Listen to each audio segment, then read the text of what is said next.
ঋণ করে কোরবানি করা তার জন্য জরুরি নয়, আবশ্যক নয়। কারো যদি কোরবানি করার মতো সামর্থ্য না থাকে তাহলে ঋণ করে ইসলামী শরিয়া তাকে কোরবানি করতে বাধ্য করে না। ঋণের টাকা দিয়ে কোরবানি করলে ওয়াজিব আদায় হয়ে যাবে। পাওনাকে আটকে রেখে তারা বড় বড় গরু কোরবানি করেন। ইসলামী শরিয়া দৃষ্টিকোণ থেকে এটি জঘন্য অপরাধ। এটি তো সওয়াবের কোনো মাধ্যম হবেই না, কারণ ব্যক্তিগত চাহিদা ঋণ।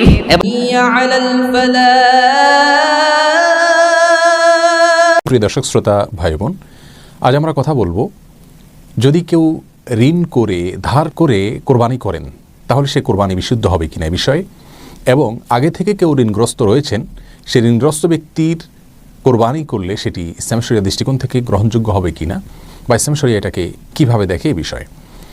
এ দুটি মাসআলার প্রথমটির উত্তর হলো, কেউ চাইলে ধার করে ঋণ করে কোরবানি করতে পারেন যদি তিনি পরবর্তীতে এই ঋণ পরিশোধ করার সদুদ্দেশ্য তার থাকে, ব্যবস্থা তার থাকে, তাহলে তিনি ঋণ করে কোরবানি করতে পারেন।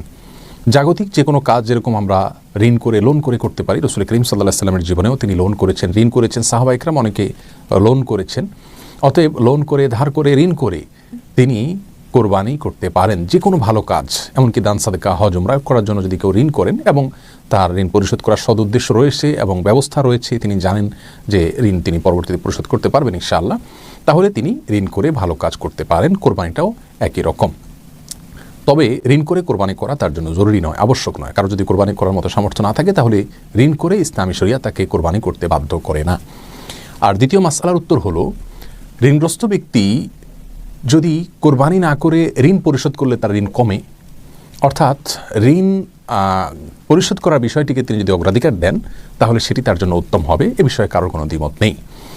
আর ঋণ থাকা অবস্থায় যদি তিনি কোরবানি করেন তাহলে সেটি তার জন্য সঠিক হবে কি না, এর উত্তর হলো, ঋণ দুই প্রকার। কিছু ঋণ আছে যেগুলো দাইনে মুআজ্জাল বলা হয় ইসলামী শরিয়ার পরিভাষাতে, ফিকহের পরিভাষায়, অর্থাৎ যে ঋণটি খুব দ্রুত পরিশোধ করার জন্য প্রেশার রয়েছে বা প্রাপকের দাবি রয়েছে, সেক্ষেত্রে এই ধরনের ঋণকে খুব দ্রুত শোধ করার স্বার্থে কোরবানি না করে ঋণ পরিশোধ করতে হবে।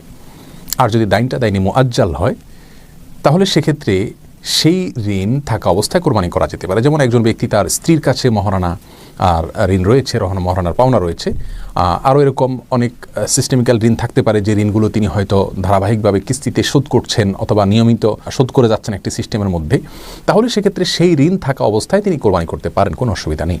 তাহলে যদি এমন হয় যে প্রাপকের প্রেশার আছে, চাওয়া আছে, দাবি আছে, বা তার থেকে আমার সময় নেওয়া নেই, বা সেই দাইনটা ফিকহের পরিভাষায় দাইনে মুআজ্জালের সংজ্ঞায় পড়ে, তাহলে সেক্ষেত্রে সেরকম ঋণ রেখে ঋণ পরিশোধ না করে কোরবানি করা জায়েজ নাই। আমাদের সমাজে অনেক ব্যক্তি আছেন যারা অধীনস্থ কর্মকর্তা, কর্মচারী এবং কি কাজের লোক, এবং অনেক মানুষ আছেন যাদের পাওনাকে আটকে রেখে তারা বড় বড় গরু কোরবানি করেন। ইসলাম শরিয়া দৃষ্টিকোণ থেকে এটি জঘন্য অপরাধ। এটি তো সওয়াবের কোনো মাধ্যম হবেই না, কারণ হবেই না, বরং অন্যের হক না দিয়ে কোরবানি করলে তাতে আল্লাহ সুবহানাহু ওয়া তাআলা মোটেও সন্তুষ্ট হবেন না।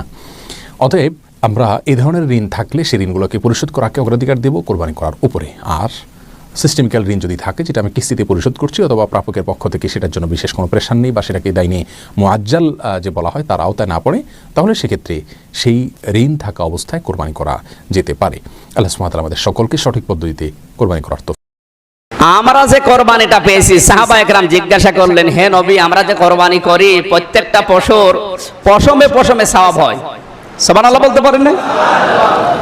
আগে একটু গুরুত্ব বলা দরকার। আল্লাহর নবী বলেন, যে মানুষটার সামর্থ্য আছে সে যেন অবশ্যই কোরবানি দেয়। সামর্থ্য থাকার পরেও যদি কেউ কোরবানি না দেয়, ও যেন আমার ঈদগাহে নামাজ পড়তে না আসে। এখানে সামর্থ্য বলতে কি বুঝি আমরা? বাংলাদেশে বিশেষ করে কথাটা প্রচার করা নাই। সামর্থ্য বলতে আমরা অনেকে মনে করি যাকাতের নেশাব পরিমাণ সম্পদের মালিক হওয়া লাগবে তাকে, না। কোরবানি দেওয়া যায় কয়দিন? বলেন, জোরে বলেন। যখন ইমাম সাহেবের খুতবা শেষ হয়ে যায় ওই সময় থেকে শুরু করে কয়দিন? ইমামের যেখানে আপনি নামাজ পড়লেন, ঈদের নামাজ, ওখানে খুতবা শেষ হয়নি, এর আগে যদি আপনি কোরবানি জবাই করেন ওটা কোরবানি হবে না, এমনি জবাই হবে। তাহলে কোরবানির নিয়মটা হচ্ছে, জবাইয়ের সময় হচ্ছে যখন খুতবা শেষ তখন। কথা বোঝা গেল? এখান থেকে কয়দিন? এই 3 দিনের ভেতরে যদি আপনার কাছে একটা ছাগল কেনার মতো টাকা থাকে, ঋণ পরিশোধ করার পরে নিজের প্রয়োজন যা আছে এগুলো মেটানোর পর, আপনার কাছে 3 লাখ টাকা ছিল, মনে করেন 2 লাখ টাকা আপনার স্ত্রীর ক্যান্সার ছিল, খরচ করে ফেলেছেন, এখনো তার অন্তত 1 লাখ টাকা লাগবে ঔষধ কিনতে। কথাকে বুঝতেছেন? এখনো 1 লক্ষ টাকা তার ঔষধ কিনতে লাগবে, কোরবানির সময় এসে গেছে। এখন যদি আপনি মনে করেন কোরবানি দিয়ে ফেলি ঔষধ যা হয় হবে, না, ওটা আপনার প্রয়োজন। ওটা কি? আমি শুধু স্ত্রীর অসুখ দিয়ে বোঝালাম, এরকম হাজারো উদাহরণ আপনি মিলিয়ে নিতে পারেন। তাহলে এই 3 দিনের ভেতরে 1 লাখ টাকা আপনার হাতে আছে, কিন্তু ঔষধ কেনা লাগছে এখনই না, কতদিন? হয়তো 1 মাস ডাক্তার সময় দিয়েছে যে ঔষধটা খাওয়া লাগবে কতদিন? এই কথা বলেন। 1 মাস খাওয়া লাগবে, টাকা লাগবে কত? 1 লাখ। আপনার কাছে কত? তাহলে নবীজি বললেন সামর্থ্য থাকলেও যেন কোরবানি দেয়। এটা আপনার সামর্থ্যের বাইরে, কারণ ওই টাকা এখন আর আপনার নিজের না, ওটা প্রয়োজনের ভেতরে। আমার কথা কি বোঝা গেছে? এরকম যত জায়গা আছে, ঋণ যদি থাকে ঋণ পরিশোধ করার পরে আপনার সামর্থ্য। তাহলে বুঝলাম আমরা ব্যক্তিগত চাহিদা, ঋণ এবং যে সমস্ত বিপদগুলো এসে গেছে অলরেডি, আমি জানেন, এই বিপদগুলো মুক্ত হওয়ার যে খরচ আপনার কাছে আছে এগুলো বাদ দিয়ে দিন। তাহলে 1 লাখ টাকা ঔষধ কিনতে বাদ দিলে কয় টাকা থাকে? তাহলে আপনার উপরে আর কোরবানি ওয়াজিব নেই।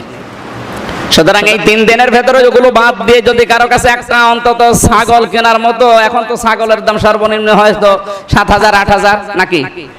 7-8 হাজার হলে একটা ছাগল হয় না? তাহলে 7-8 হাজার টাকা যার কাছে আছে ওরে কোরবানি দেওয়াই লাগবে। হ্যাঁ, 12,000 তোমার মতো মানুষের কাছে নেবে। তাহলে আমরা অন্তত 7-8 হাজারেও ছাগল পাওয়া যায় এরকম টাকা যার কাছে আছে, সে যদি কোরবানি না দেয় ওয়াজিব তরক করার গুনাহ হবে। ঋণ করে কোরবানি দেওয়া, কোরবানি ওয়াজিব এমন ব্যক্তিও ঋণের টাকা দিয়ে কোরবানি করলে ওয়াজিব আদায় হয়ে যাবে। এমনি আপনার উপর কোরবানি ওয়াজিব, আবার যদি আপনি ঋণের টাকা দিয়ে কোরবানি দেন, কথার কথা, তাও কোরবানি ওয়াজিব আদায় হয়ে যাবে। আপনি তো জানেন যে আমি ঋণ হইলে কি হবে, 5-10 লাখ টাকা আছে না, অনেকে লেনদেন করে, ওনাদের তো ব্যাপার না এটা, এই ঋণ আদান প্রদান হয়ে থাকে। দেখবেন অনেক ব্যবসায়ী আছে প্রতিনিয়ত তাদের 5-10 লাখ ঋণের আদান প্রদান। তো এই জাতীয় ব্যক্তিরা ঋণের টাকা দিয়ে যদি কোরবানি দেয় আদায় হয়ে যাবে। উনি তো জানে যে আমি তো টাকা দিয়েই দিব, আদায় হয়ে যাবে। হাজিদের উপর ঈদুল আজহার কোরবানি, যে সকল হাজি কোরবানির দিনগুলোতে মুসাফির থাকবে,